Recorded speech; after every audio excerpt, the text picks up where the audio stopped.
Okay, we'll just have to shift tracks there. We'll get you more on that news. But right now, General JS Sandhu is addressing the press conference on the recent killing of Abu Dujana. Let's just listen in. Members of the family came out, and that is the time after that we launched our operations. Started off around in the early hours of this morning after 8 or so. And within a couple of hours, 2 terrorists have been killed.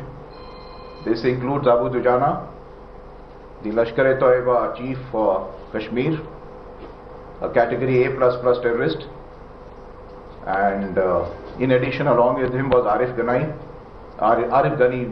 Nabi Dar, sorry. And Arif Dar also is a wanted terrorist.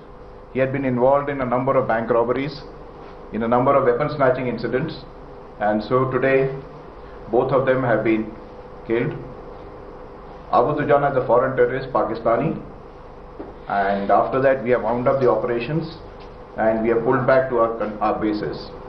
Thank you. Sir, talking of this... Let the IGP speak.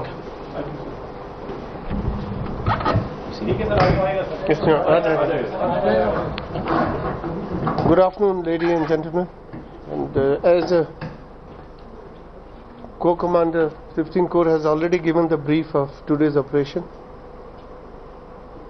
I'll add that both the killed militants were notorious and important in a way that they had established their strongholds in certain areas due to coercion and threatening and so many other things. So it had become imperative to neutralize them in the interest of peace and in the interest of safety of general masses. So today, as the co-commander has already said, we received information in the wee hours of the morning about their presence, and one thing which we did today, we tried hard to make them surrender. Announcements were made from mosques, and we tried to utilize the services of the house owner and the persons who came out of the house to impress upon them to surrender. But because of Dujana's presence, the other fellow could also not surrender. And ultimately, you know what, when it is like that, it's like that.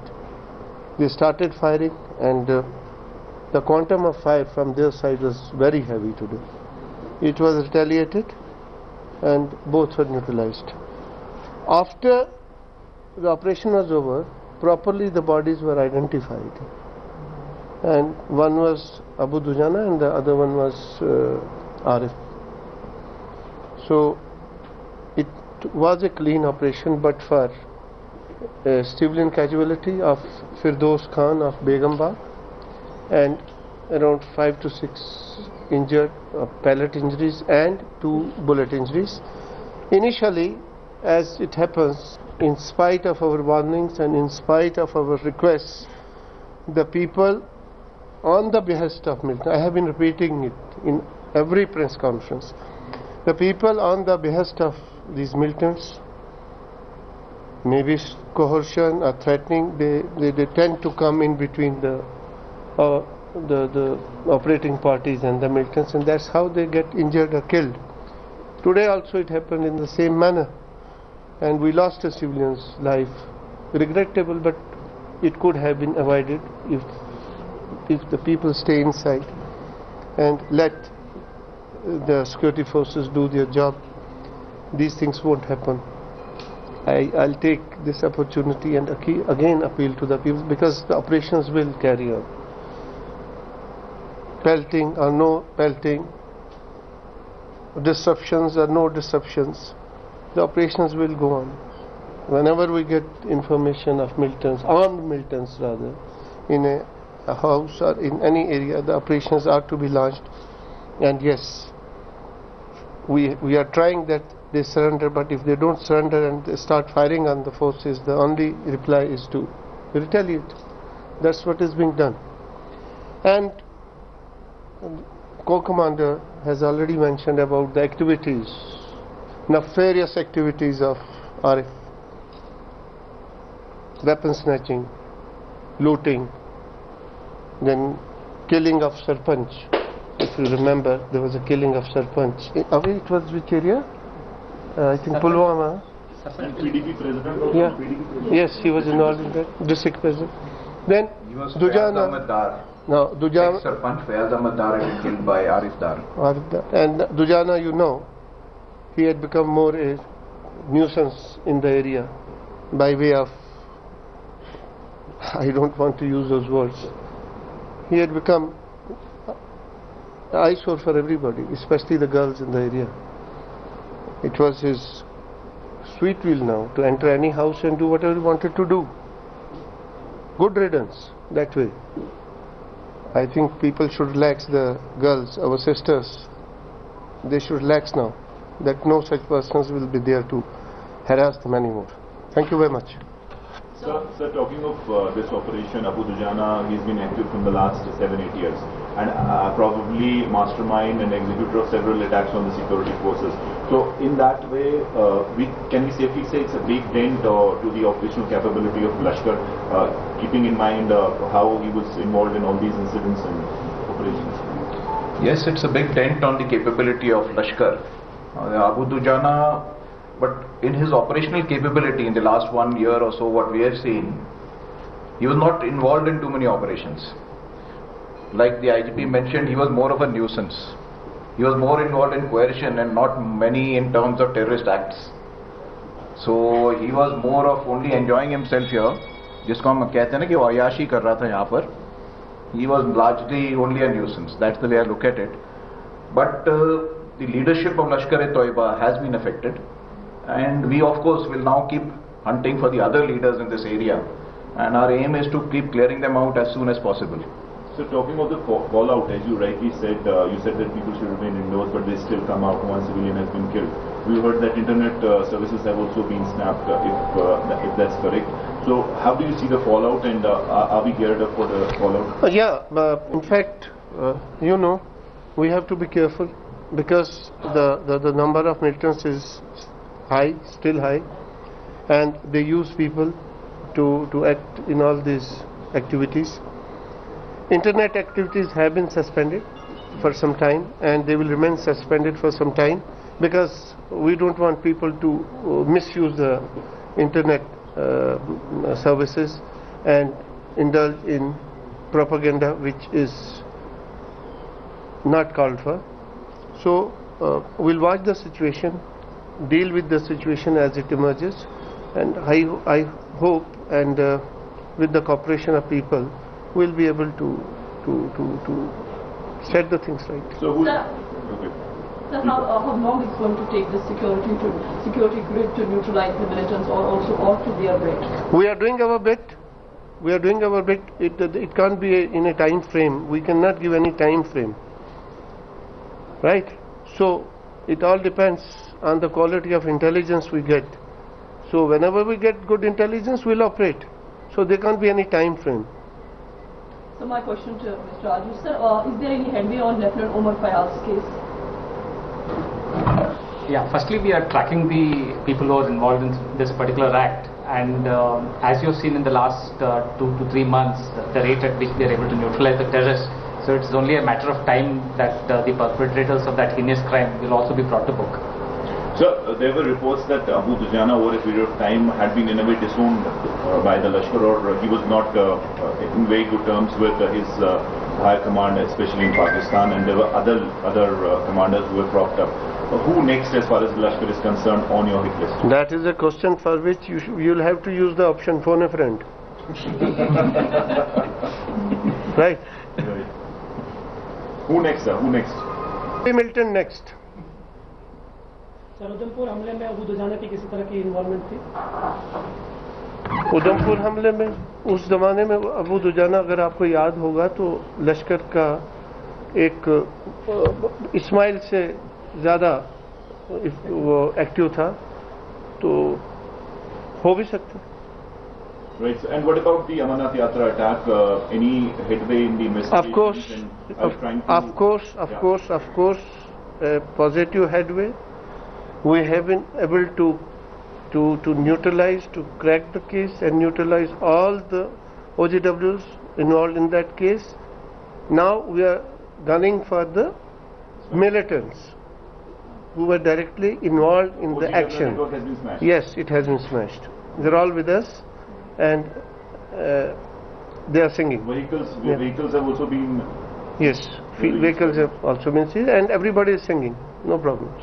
Right. Sir, are they only from the South Kashmir, these OGWs? Are there more people from... In that particular case, yes, from various places from South Kashmir. Yes. So what's the number of the OGWs that have... Can't say, can't divulge. We'll leave something for your next press conference. You should.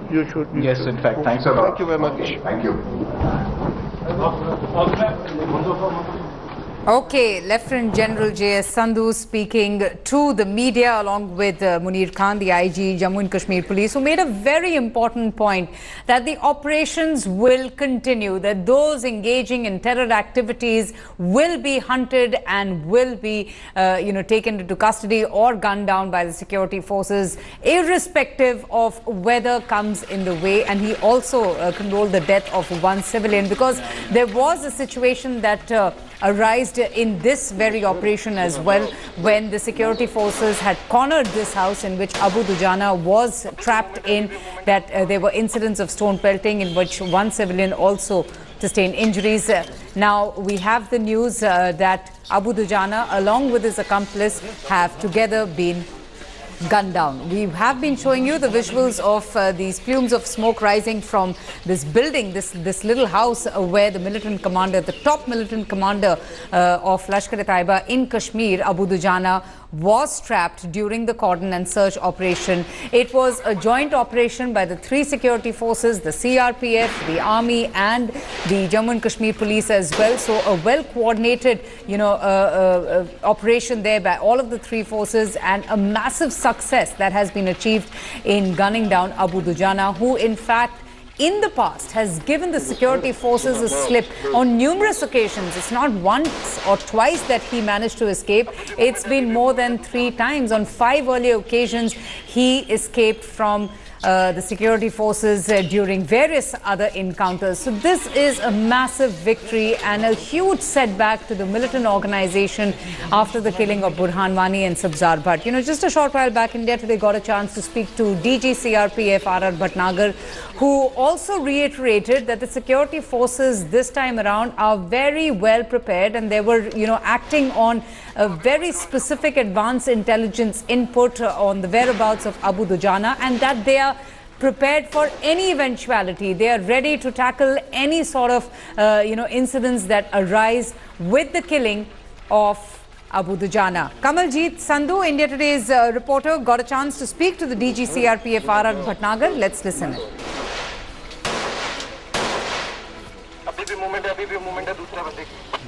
Abu Dujana, एक second. This is supposed to be the biggest kill after Burhan Wani. Abu Dujana, Lashkar-e-Taiba commander, has been killed in a joint operation by security forces. We have with us CRPF DG RR Bhatnagar.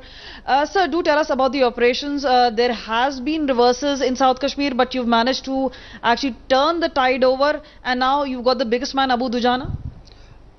This year, as you know, almost 106 terrorists have been neutralized, and the security forces, this is one of their biggest successes. Abu Dujana was the elite Kashmir commander, and he was among the longest operating terrorists, having infiltrated in 2010. So it is indeed a big success, and it was a joint operation of the army, the CRPF and the JK police, and it was intelligence based. There were some law and order problems, some mobs had collected, and there was some stone pelting. As you yourself were saying, for 7 years he's managed to give security forces a slip. What made Dujana really special, and why towards the end was he removed as a divisional commander of South Kashmir? You see, as you are aware, the operations are an ongoing, and the anti-militancy effort is an ongoing effort. And he was like, that is why it is such a great success, that he had managed to evade the security net for so long. And he was also responsible for many of the attacks on the security forces, including one attack on the CRPF in June 2016 at Pulwama, where 8 of our boys had been martyred. So he was among the longest surviving terrorists, and that is why today's success is really a great achievement. It is a great achievement, but do tell us, Dujana is a man who's known for stealth. He was not one of those who was very visible either at terrorist funeral. He was also mixing with the locals. He was also married to a local lady. We've been told the operation, I'm sure you would not want to give the details out, but that he was there to meet his wife. And in an earlier encounter just last month, he had managed to give a slip, getting even a bullet shot in his thigh. But yes, what is the modus operandi? Would you be able to share any details? We know this is about specific information. Anything that you can share with us on this encounter? See, I would not like to comment on the intelligence part of it, but if you look at his record, he has been operating for a long time. He has been taking part in a lot of attacks on the security forces. And like I said, that it is an ongoing process, and today is the day that we got the success. You got the success. He's been behind bank robbery, he's been behind multiple terror events in South Kashmir, as well as the Pampur attack itself. But do tell us, what was his modus operandi? Why do you think did he get such achievement in giving security forces a slip? Was it because of his local network, or do you think there was some information which is coming in? What made Dujana different from other terror groups and modules? You see, one thing that you have seen is that in terms of the period in which he has operated, and that itself is an indicator of, that he was a A++ terrorist, and he was also made the Kashmir commander. So in those terms, looking at the way he had been operating, it is indeed a great success. And like I said, that this is the anti-militancy operation is an ongoing process. There are, different stages by which a terrorist. But we've also been told that there are clashes which are on in several parts of South Kashmir. Is law and order a situation? We know that what happened after 2016, especially after Burhan Wani was killed. Do you anticipate a huge law and order issues? We believe several people are reportedly to be injured. Is that a concern now? You see, in terms of the law and order will be managed. We are geared to manage it, and we do not, at this point of time, expect that much kind of a law and order issues as of now. Earlier in the year, you had taken out a list of top 10 terrorists. I believe 6 of them are already down. Who is on top of the list? Is it going to be Zakir Musa? Is it Abu Ismail, who's behind the Amarnath attack? What's the list looking like now? And you've largely maintained the terror modules. See, I would not like to comment on who the next target would be or otherwise, but as you can see that of the 10 main terrorists which were identified, 6 have been accounted for. And it's an ongoing process. It is not a question of having a list. It is a question of the operations that take place and the person who is a militant. The anti-militancy operations is an ongoing process, and we would see how and what comes next, but we are well geared, well coordinated. It's a big shot in the arm for security forces, especially the CRPF, and obviously containing law and order situation would be a big challenge for security forces. With camera person Alok Bhatnagar, this is JS Sandhu in Delhi for India Today. Okay, we're going to move on now to some other bit of news coming in.